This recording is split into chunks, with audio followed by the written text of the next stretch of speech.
Mesdames et messieurs, bonjour et bienvenue dans ce spécial Grand Plateau sur TV50. Nous allons aborder des questions essentiellement d'infrastructure dans la province du Lualaba où depuis quelques 20 mois travaille la gouverneure ad intérim Fifi Masuka. Des chiffres sont avancés, des montants également et nous allons analyser tout ça avec deux confrères.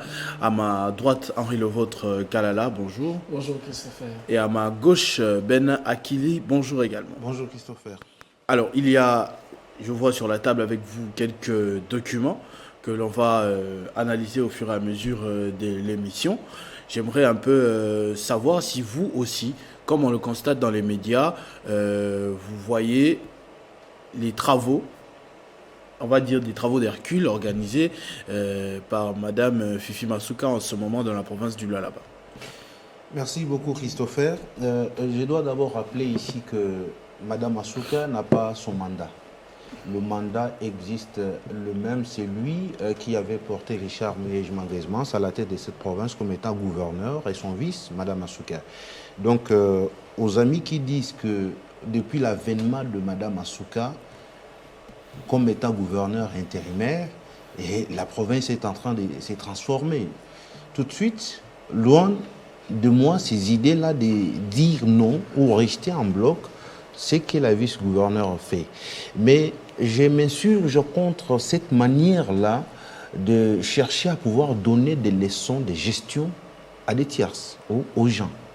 Parce que nous avons suivi tous Madame Fifi Masuka, qui est notre maire, vice-gouverneure de cette province, dire dans l'une de ses conférences de presse qu'à l'heure actuelle, nous avons pu arriver à avoir 90 km de routes au niveau de l'agglomération qui ont été arrangées ou construites, et que si, depuis 2015, depuis la création du Lualaba comme étant province, si l'on travaille sur cette allure, donc aujourd'hui, on ne pouvait pas même avoir des routes en terre battue.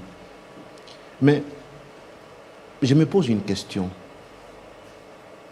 C'est bien beau de donner des chiffres ainsi, mais chercher à effacer un travail qui a été fait pendant quelques années, c'est là où le bas blesse. Le bas blesse parce que quand nous prenons les statistiques, pendant que Richard Muyej était là, bon, il est toujours, mais retenu pour raisons dont on ignore encore au niveau de Kinshasa. De 2016 à 2020, est-ce que les amis peuvent être capables de nous dire clairement combien de kilomètres de routes ont été construites? J'ai des chiffres. De 2016 à 2020, nous avons eu à avoir 950 km de routes construites sous l'impulsion de Richard Muyej, avec toute son équipe, en raison de 150 km, 190 km par an. Au jour d'aujourd'hui, nous avons 150 km de routes asphaltées, 200 km de routes construites en contournage manuel et 600 km en terre battue. Et si nous pouvons prendre tout ce qu'on peut brandir du jour au lendemain que Muyej n'a rien fait, en fait, nous ne sommes pas des communicateurs de M. Muyej, mais nous relevons ici des faits. Parce que quand vous prenez les 600 km de routes construites en terre battue, pourquoi ces routes se sont détériorées? Parce qu'il n'y a pas une politique d'entretien. On n'arrive pas à entretenir. Qu'est-ce que l'on implique sur le terrain? C'est faire asseoir une politique pour que la population arrive à oublier celui qui a été comme étant commissaire spécial. Mais qui devait, quand on dit politique d'entretien, qui devait entretenir c'est le gouvernement. Parce que vous parlez des routes construites depuis... de 2016 à 2020. Commissaire provincial, donc de depuis 2016 à 2020, ouais. Pendant les 4 ans, on va Oui. dire, il est resté en poste encore pendant 4 ans, Oui. Richard Muyej. Oui. Est-ce que pendant les 4 ans, il entretenait les routes ou ça s'est détérioré juste quand on l'a mis en veilleuse? Mais c'est... Vous avez parlé de Quand nous toute une constatons, politique. bien sûr, quand nous constatons ce que nos amis disent, Muyej n'a rien fait pendant qu'on nous a laissé autant de kilomètres de routes. Mais est-ce que le service actuel, ou soit l'équipe actuelle, a eu à mettre en place une politique d'entretien de ces routes? Non. Mais qu'est-ce qu'on trouve bon? C'est de critiquer quelqu'un qui avait une vision. Parce que moi, je me dis, il ne faut pas se mêler dans des polémiques. Il faut plutôt rattraper le temps perdu. Parce que le Lualaba, avant, ne pouvait même pas voir cette atmosphère que l'on vit aujourd'hui, depuis que Mouyej était là comme gouverneur. Il y avait des avancées significatives. Et eux, on parlait de cet étendard du fleuron économique de la RDC sur le plan international. Mais aujourd'hui, est-ce que l'on parle du Lualaba ailleurs? Aujourd'hui, ce qu'on sait du Lualaba, c'est que on monte des cabales contre une équipe. Qu'est-ce qu'on fait? On parle à mal de gens. On réunit les gens pour leur dire tel n'a pas bien fait. C'est nous qui faisons mieux. Et par rapport à tout ça, quand madame dit 90 km de route construite, mais c'est que madame n'a pas pu dire à l'opinion lualabaise, et que combien d'abord la province a pu mobiliser. Je vais d'abord demander aussi à Henri, parce que on a eu votre avis. Je vais prendre aussi l'avis d'Henri, qui m'a confié tout à l'heure qu'il était aussi dans la province. Vous avez circulé, vous avez vu l'état de route. Est-ce qu'il y a quelque chose à reprocher sur l'entretien ou quoi que ce soit? Beaucoup d'ailleurs pour de routes qui sont en train d'être construites. Je prends par exemple la route Ngungandu, qui n'a que 6 km de distance. Mais quand vous voyez, le travail n'a été fait que sur moins de 2 km. Et ce qui est asphalté et tout, le reste, c'est dit n'importe quoi. Donc c'est comme on le disait ici et qu'on continuerait à le dire, c'est juste une politique qui est mise en place pour montrer que les travaux ont été lancés. Et puis après, on y fait quelque chose. Et puis après, c'est fini.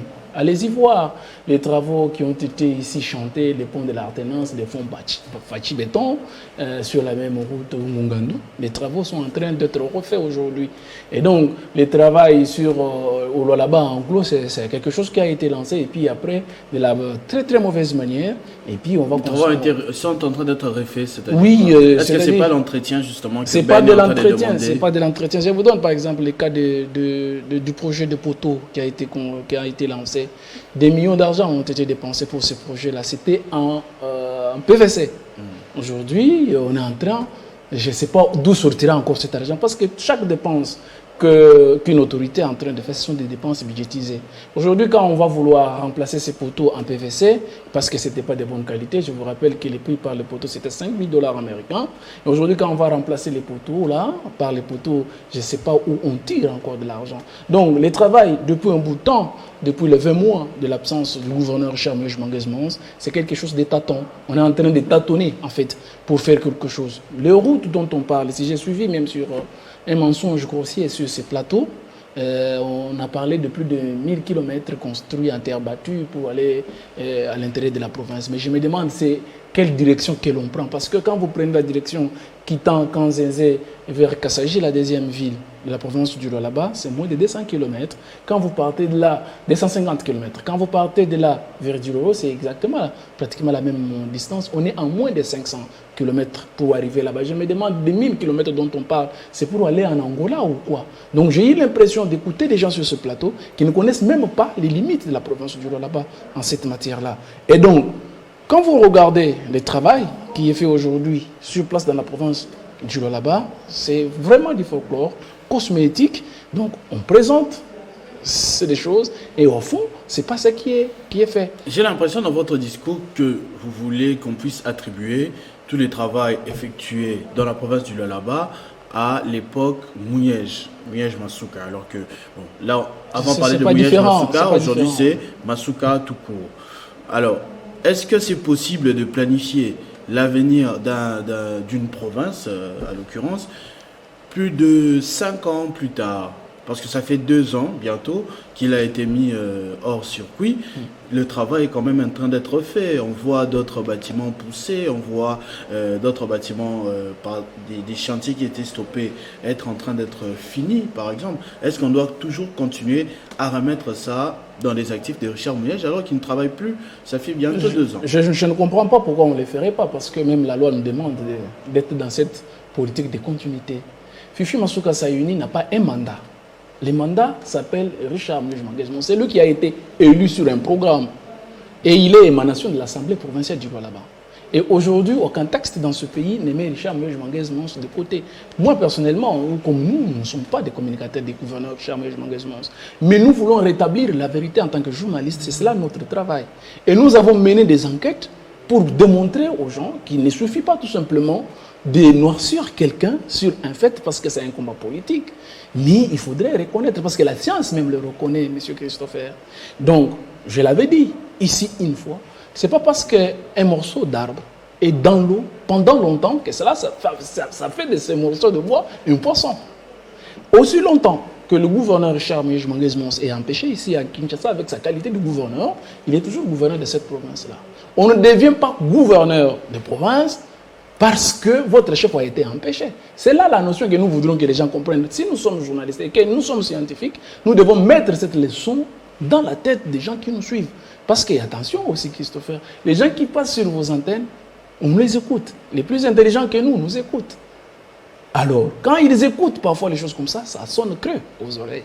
Et cette chaîne, en tant que Télé 50, dirigé par un professionnel qui est Jean-Marie Kassamba, qui d'ailleurs de passage je salue pour son professionnalisme. C'est vrai que les gens viennent ici pour raconter les choses, mais est-ce que quelque part, tellement qu'ils mentent trop, ils ne sabotent pas le travail qui est fait par Jean-Marie? Donc, et tout ça, ça commence à nous poser un peu de questions. Mais je sais qu'au nom de la liberté d'expression et tout ça, tout le monde a le droit de passer. Mais il faudrait que quand on arrive, on dise des choses qui sont correctement vraies. Quand nous passons ici, on n'explique pas les histoires de nos familles. Nous amenons les documents. Et nous démontrons ce qui est fait. Je vous donne un exemple, par exemple, de l'aérogare de Lubumba, de Kolosi qui est en train d'être construit. Madame Fifi, lors de son récent point de presse, elle a démontré noir sur blanc qu'elle a diminué le taux de pourcentage de taux d'intérêt à la banque Equity Bank. Je vous signale en passant qu'il y a un travail que nous sommes en train de mener là-dessus, est en cours. Et je vous rêve que la province du Lualaba devait payer 60% sur dette et RVA devrait payer 40%. Madame dit qu'elle a discuté jusqu'à ramener de 9% à 1% des marges du taux d'intérêt. C'est-à-dire sur le montant global, au lieu que la province paye 9%, Madame Fifi dit dans ce point de presse qu'elle a discuté jusqu'à 1%. Je me demande, devant de nous ici, il y a quand même les économistes. Quelle banque en République démocratique du Congo peut vous prêter des millions d'argent et réduire après la discussion jusqu'à ces taux d'intérêt? Mais quand vous regardez les prêts que Mme Fifi, à elle, cela a fait à la banque, les taux est toujours de 10%. Vous avez par exemple le projet sur le poteau, les taux est de 10%, les documents sont là, on va les décortiquer tout à l'heure. Vous avez les projets sur Ouansélé, les taux est de 10%, et attention, c'est 30 mois de paiement. Mais quand Mouyej discute, il a d'abord discuté des ans de grâce. C'est que la province n'est pas pressée à déposer, à rembourser l'argent. On vous donne 2 ans, vous pouvez travailler en autre chose et vous pouvez rembourser et payer après. Donc on n'est pas pressé. Parce que le gouverneur Mouyej, dans sa discussion, s'est dit il y a la continuité. Donc ça ne sert à rien d'aller plus. On peut d'abord gagner les 2 ans, on continue à faire autre chose et la province va venir. Mais quand madame vient dire je vais payer tout ça dans 1 mois, vous voyez pourquoi cette précipitation? Parce que la province avait déjà gagné 2 ans de grâce. Y a-t-il pas d'autre chose à faire dans cette province-là? Voilà un peu des questions que nous sommes en train de nous poser. Je crois qu'avec Equity Bank, nous reviendrons là-dessus pour vous montrer que ce qui a été dit, c'est vrai ou faux, parce que le travail est en train d'être fait. Et RVA qui doit payer 40%. Vous allez voir que sur ce terrain de RVA, il y a eu un lotissement des terrains. Il y a un dossier là-dessus, on est en train de travailler. Alors avant d'entrer en profondeur dans ce document-là, je vais revenir à Ben parce que tout à l'heure vous parlez d'ailleurs des financements. Je vais poser cette question. Par exemple, une affirmation que j'ai entendue, Richard Mouyej a surendetté la province quand il était en fonction. On dit qu'il a pris des dettes énormes. Pour le cas, par exemple, de l'aéroport, l'aéroport, même achevé, n'allait pas appartenir à la province, allait appartenir à...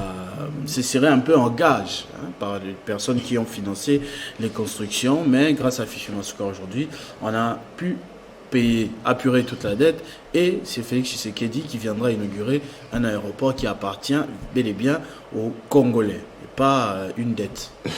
Christopher, c'est vraiment une vaste blague. Et je me demande si dans ces pays, nous avons des hommes et des femmes intègres qui peuvent en tout cas impacter sur l'avenir des générations futures. Lorsqu'on se permet de dire que l'aéroport appartient à Félix-Antoine Tshisekedi, mais qui a apporté la vision? Quand on est autorité, on ne construit pas pour soi-même. On construit, c'est pour le reste des générations. C'est vrai. Et ça, lui-même, Mouya, je le disais, nous devons en tout cas apprendre à nos enfants qu'à une certaine époque, il y a eu une école des gens qui étaient appelés des bâtisseurs. Ce n'était pas pour rien. L'on parle de l'endettement de la Provence, que Richard Mouillé a endetté la Provence. Mais on ne cessera de le dire et de le répéter. Est-ce que les gens qui communiquent pour Mme Masuka savent que Mme a signé des dispositions irrévocables auprès des banques? Il y a des nantissements que connaît la Provence. Il y a de ces projets-là dont les entreprises payent des redevances minières, mais une fois payées, c'est tout de suite déversé dans des comptes de certaines entreprises. Pour le travail pour lequel ces entreprises ont été appelées ne valent pas ou bien ne présentent rien sur le terrain. Sur le projet Aérogare, le financement, la province n'avait pas d'argent. Il fallait avoir un prêt auprès d'Equity Bank. Et c'est ce qui est normal. Et dans le remboursement, la province devait payer 60% et la RVA 40%. Mais lorsqu'on a une vision et qu'on est bâtisseur, on ne se focalise pas sur un seul projet. Après avoir discuté, M. Mouyej voit qu'il est impérieux d'obtenir une mesure de grâce et la province peut rembourser cet argent 25 mois après. Après 25 mois, la province va commencer, bien sûr, à rembourser de l'argent. Mais c'est ce qui est normal. Même chaque individu, quand il va solliciter un prêt auprès d'une banque, il y a toujours un délai de grâce qui lui est accordé. Mais quand madame arrive, Henri l'a démontré, quand madame arrive à dire à tout un peuple que les taux d'intérêt de remboursement étaient à 9%, elle a rabattu ça jusqu'à 1%. Mais nous sommes où? Quelle est cette banque-là commerciale qui, après avoir déboursé autant de millions, et elle accepte comme ça, du coup, que non, ça va, nous allons accepter les 1%. Pendant qu'elle-même, avec tous ces contrats, saucissonnés en trois, d'ailleurs des contrats qui étaient annulés par l'autorité de régulation de marché public. Non, mais est-ce que vous niez aujourd'hui que la dette non, pour l'aéroport a été apurée? On nie pas. Apuré où? C'est pas apuré. C'est pas apuré. C'est pas apuré. Mais est-ce qu'on connaît le secret qui est derrière? Il y a un lotissement du terrain RVA. Mais qu'on ne pousse pas à dire des choses sur certains faits. Vous savez, Christopher, on a toujours dit, devant un fait, il n'y a pas d'argument. Et nos amis se mobilisent pour venir mentir tout un peu. Non, il y a des faits palpables sur le terrain. Si madame, il n'y a que les projets de Mouyej qu'elle a pu discuter à revenir jusqu'à 1%, mais elle qui a négocié des projets, des financements jusqu'à 30 mois, mais pourquoi ne pas vraiment discuter pour que les taux d'intérêt soient revus à la baisse? C'est toujours les 10%. Mouyej même, c'était 9%. Mais elle, ses projets à elle, c'est toujours à 10%. Mais que cache toute cette manigasse? Qu'est-ce que l'on peut retenir? Qui dit vrai et qui dit faux? Voilà pourquoi nous le disions toujours, on ne dirige pas sur base des mensonges. Et il ne faut pas mentir lorsque les faits sont réels sur le terrain.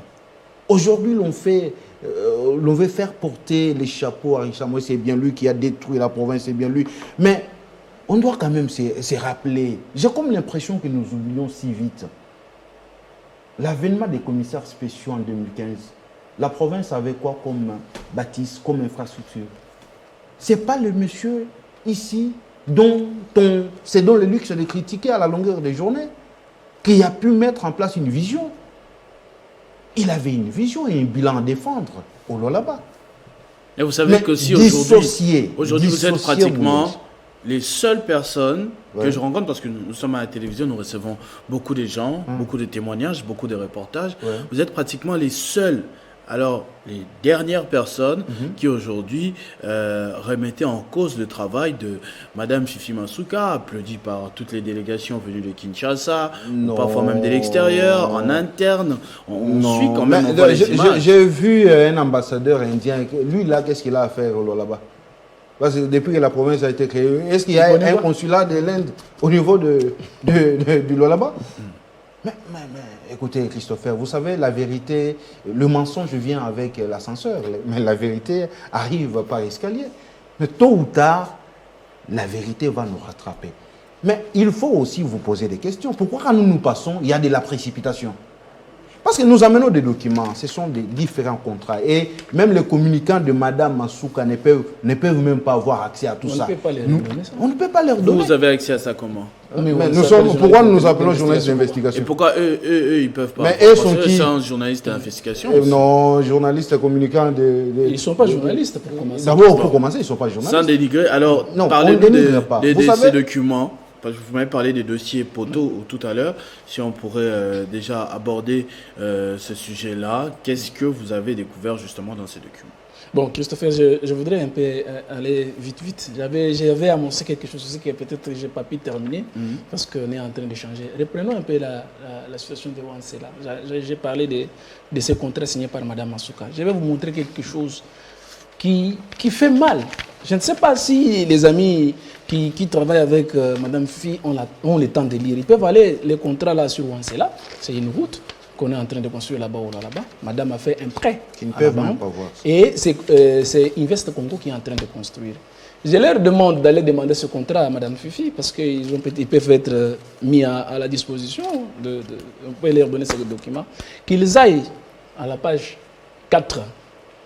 Écoutez les dispositions qui sont incluses. Je vais prendre une seulement. Rapidement. Il est écrit, c'est le versement d'un compte assigné à des signatures du contrat. Il est écrit là-bas, la province du Lualaba s'engage à effectuer au profit de l'entrepreneur, à la signature du présent contrat, un montant de remboursement au financement d'un montant de 420 millions de dollars américains. 4 millions de 100 000. 4 millions de 100 000. 4 millions de 100 000. C'est-à-dire, le projet, c'est un projet préfinancé. Je vous dis, je vous construis une route. Au retour, vous allez me donner avec une marge d'intérêt de 10%. C'est ce qui est signé dans ce contrat. Mais avant que l'entreprise ne commence ce travail de préfinancement, la province du Lualaba débourse d'abord 4 millions de 100 000 dollars américains, sans pour autant que le travail ne soit commencé. Et c'est dans ces contrats. Le contrat, il est là, Christopher. Comment une province peut arriver jusqu'à ce stade? Vous venez chez moi, vous me construisez une route par préfinancement, et moi je vous donne l'argent pour commencer comment? Et c'est dans ces contrats. Est-ce que les amis ont-ils le temps? Tu vois, j'ai même souligné. Est-ce que les amis ont-ils le temps de lire ça? Et c'est dans les contrats signés par Mme Fifi Masuka. Et le taux de remboursement est de 10%. Ça y est là, Christopher. Je ne sais pas comprendre. C'est-à-dire que une entreprise demande à construire pour la province une route. Et donc va tout prendre en charge. Va tout prendre en charge. Et puis mais la province va débourser avant que les travaux ne soient amorcés. 4 millions de 100 000. Les mois suivant la signature du contrat. Avant que les travaux ne soient commencés sur le terrain. Vous avez les dispositions. Regardez là, j'ai souligné. Est-ce qu'on a eu le temps de lire les contrats? C'est pourquoi nous, en tant que journalistes, quand nous lisons ça, nous disons non. Mais le coût global des travaux, je vois ici, s'élève à 18 millions et pas 4 millions. Non, 4 millions, c'est les taux que la province doit donner pour que les travaux démarrent sur terrain. Mais l'ensemble des travaux fera 18 millions. 18 millions. Mais pourquoi si c'est un prêt? Le problème, c'est sur le mode de construction des routes. Quand on parle du préfinancement, le contrat, il est sur le préfinancement, Christopher. Donc, je vais vous laisser, vous pouvez les lire correctement, attentivement. C'est-à-dire, l'entreprise Invest Congo dit à la province que je vais construire pour vous une route qui tend Colosie vers Wansela à un montant de 18 millions. Donc c'est moi qui construis cette route. Mais avant que je ne démarre, pourquoi je dois demander, pourquoi la province doit donner l'argent? Parce que moi je dois vous rembourser en fonction de quoi? Pourquoi je dois vous donner les taux d'intérêt si c'est la province qui a démarré la construction? Vous comprenez là où il y a le problème? C'est-à-dire, avant que l'entrepreneur ne commence, la province a déjà donné l'argent. En quoi c'est un préfinancement? Parce qu'un préfinancement veut dire que je vous construis la route et puis vous venez me payer après. Maintenant, si la province a déjà donné 4 200 000, vous avez les dispositions avec vous. Voilà les choses que nous, en tant que journalistes d'investigation, qui est une qualité aujourd'hui que personne ne peut nous le refuser, nous avons démontré. Et ça, c'est pas normal. Et c'est dans un contrat signé par Madame Fifi. Et vous allez regarder, le taux de remboursement est de 10%. Avec une échéance de 30 mois. Et l'échéance là-bas, c'est 30 mois. Dis-moi, qui fait mieux entre le gouverneur Richard Mons, qui a lui a discuté à 9%, et l'échéance de 25 mois, et Madame Fifi qui a discuté à 10% avec l'échéance de 30 mois. Tu pourrais regarder ce document? Vous pouvez les garder. Je vous les donne parce qu'il y a les copies. Là, ce n'est que sur Ouansé. Alors, dites-nous. Vous avez la même chose sur le poteau. J'ai les contrats, je vais vous les laisser aujourd'hui. Comme ça, prochainement, quand les amis vont venir, ils peuvent avoir le temps de lire et de comprendre ce qu'il y a. Le poteau en PVC, un poteau égal à 5 000. La qualité, nous vous l'avons démontré. Regardez, Christopher, la qualité des poteaux qu'on fait au là-bas. Aujourd'hui, je crois qu'on peut vous les laisser. C'est un PVC, ça tombe. Dès qu'il y a une première pluie, ça tombe. Ces poteaux-là, égal à 5 000 $ américains. Le taux de remboursement, le contrat est là, vous pouvez les lire. Je vous les donne parce qu'aujourd'hui... Non, mais ça, c'est une image qui date de quand? Oui, mais d'ici quand les travaux ont commencé. Juste après un ou deux mois. En tant que journaliste d'investigation, ça ne vaut pas une preuve, vraiment.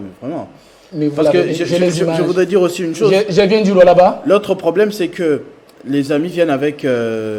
les amis, c'est vous qui les appelez d'ailleurs comme ça, avec les images filmées quand même. On voit Madame la gouverneure intérimaire en train de faire le tour, les travaux, on la voit en botte, et ça donne vraiment l'image de quelqu'un qui travaille.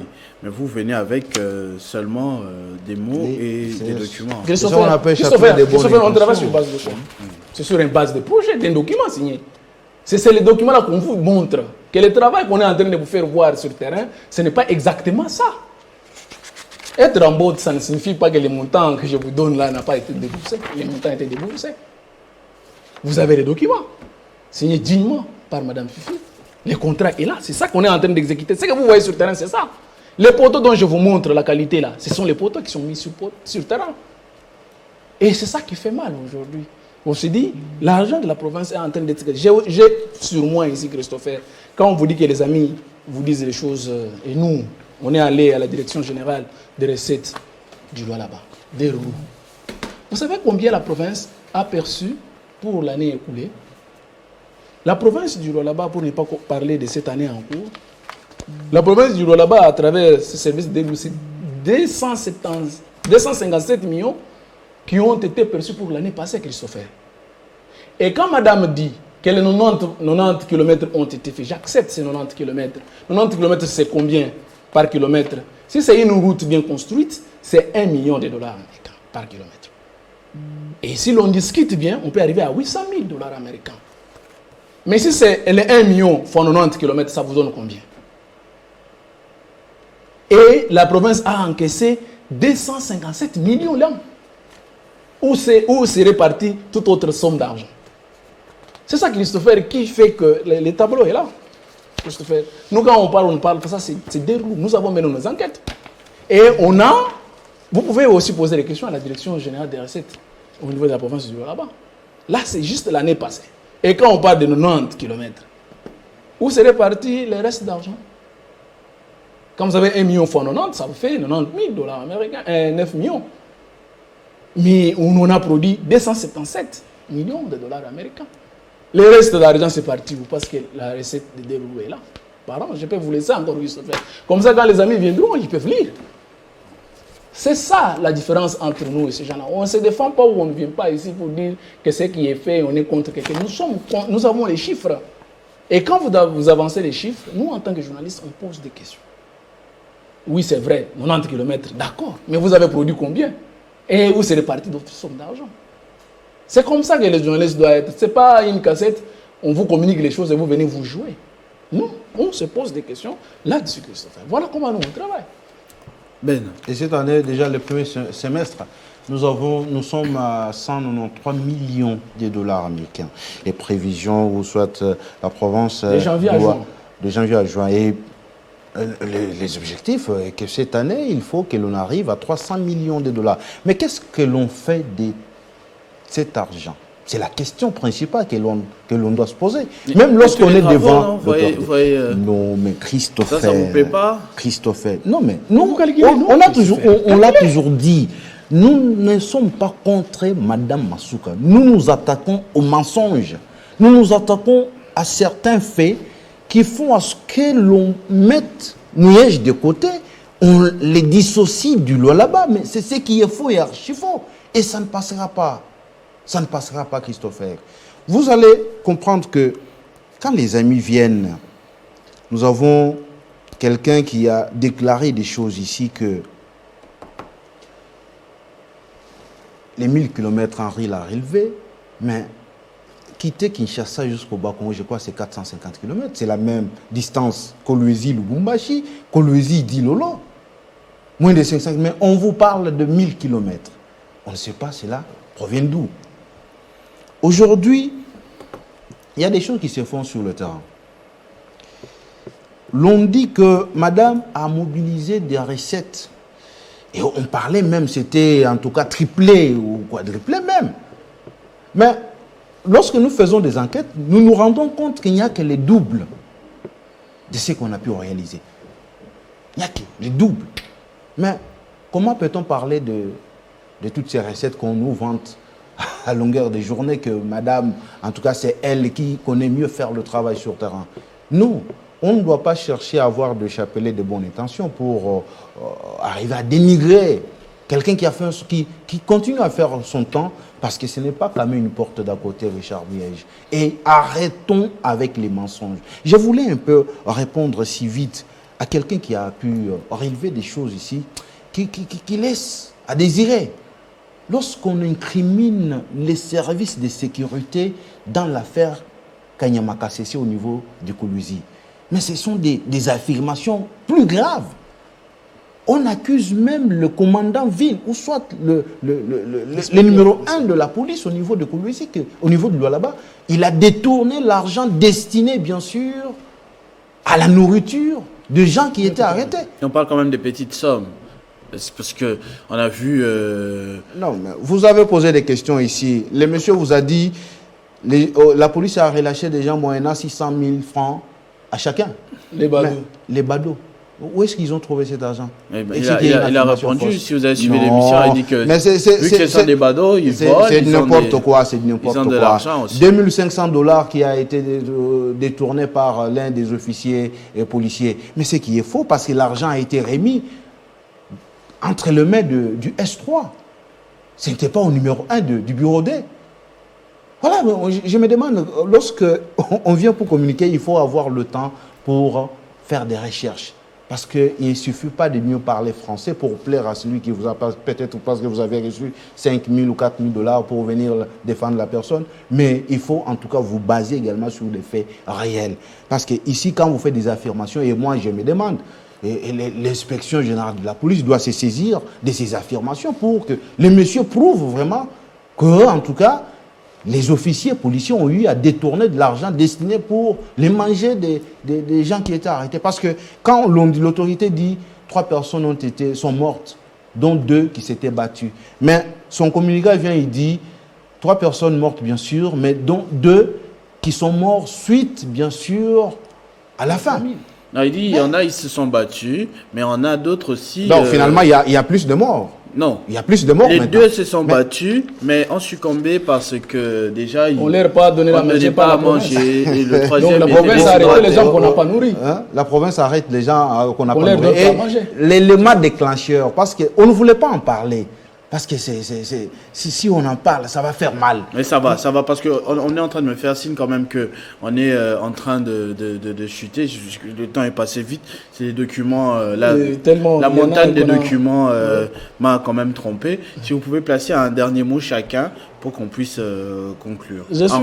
J'ai suivi une conférence débat. Là-bas, hier, animée par les conseillers du chef de l'État. Justement, ce que j'étais en train de dire, tout le monde affirme que le travail est bien fait, sauf vous. S'il vous plaît, je respecte bien les collaborateurs du chef de l'État. Je n'ai rien contre eux. Mais est-ce que ce n'est pas une manière pour Mme Fifi de se référer à la santé autour du chef de l'État? Le conseiller, il est ici à Kinshasa, non? Il ne vit pas au Lolaba, il ne vit pas au quotidien pour connaître ce qui se passe exactement dans la province du Lolaba. Christopher, je nous rappelle pour mémoire que nous avons suivi les témoignages du conseiller du chef de l'État lors du procès de 100 jours. C'est encore frais dans notre mémoire. Aujourd'hui, nous suivons encore les mêmes témoignages. Mais Vital Kamera a été libéré, non? Et blanchi. Donc, il y a certaines choses qu'en tant que journaliste, on se pose des questions. Est-ce que c'est vrai ou c'est faux? Donc, je n'ai pas vraiment grand-chose à dire là-dessus, mais seulement je présente les faits pour que les gens comprennent où est-ce que nous arrivons. Mais dans quelle autre province les conseils des chefs de l'État vont aller animer des conférences débats? Ça vous choque? C'est étonnant. C'est étonnant, Christopher. On reviendra Et sur je ça. m'étonne, comme les autres, des téléspectateurs. Ben. Oui, pour ne pas parler de cet homme de Marcelin Bilomba, l'homme de 150 notes de service par jour et l'homme qui a plus de diplômes plus que tous les Congolais ici, parce qu'il lui les a obtenus à Genève. En tout cas, là, c'est vraiment une bourde et une débâcle ce qu'il est allé faire à Kolwezi. C'est vraiment que Mme Masuka avait se référer une santé politique auprès du chef de l'État.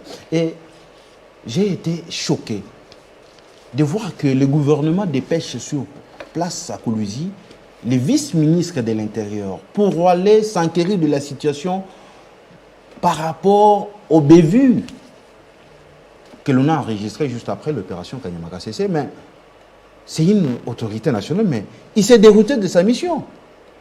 Un vice-ministre de l'Intérieur, lui, va aller visiter les chantiers. Vice-premier ministre ou vice-ministre? Vice-ministre ici, l'adjoint de Asselo, qu'on a dépêché à Kolwezi pour voir clair dans ce qu'il y a eu comme ou soit mode opératoire dans cette opération de Kanyamaka CC. Mais vous êtes de l'Intérieur, il s'est transformé en ministre ou vice-ministre des infrastructures. Il est allé visiter les chantiers de Kolwezi jusqu'à Fungurume, donc il a oublié la mission. On ne sait pas, c'est une grande autorité, mais on ne sait pas pourquoi devant des petites choses, on n'est pas sérieux. Même tous ceux-là qui sont chrétiens, on dit toujours, soyez sérieux dans des petites choses et vous le serez dans des grandes. Mais pourquoi on fait des choses pareilles? Et les gens qui vous regardent, après-demain, qu'est-ce qu'ils diront? Moi, je crois que nous devons réajuster le tir pour que l'on arrive, bien sûr, à mieux parler de la gestion.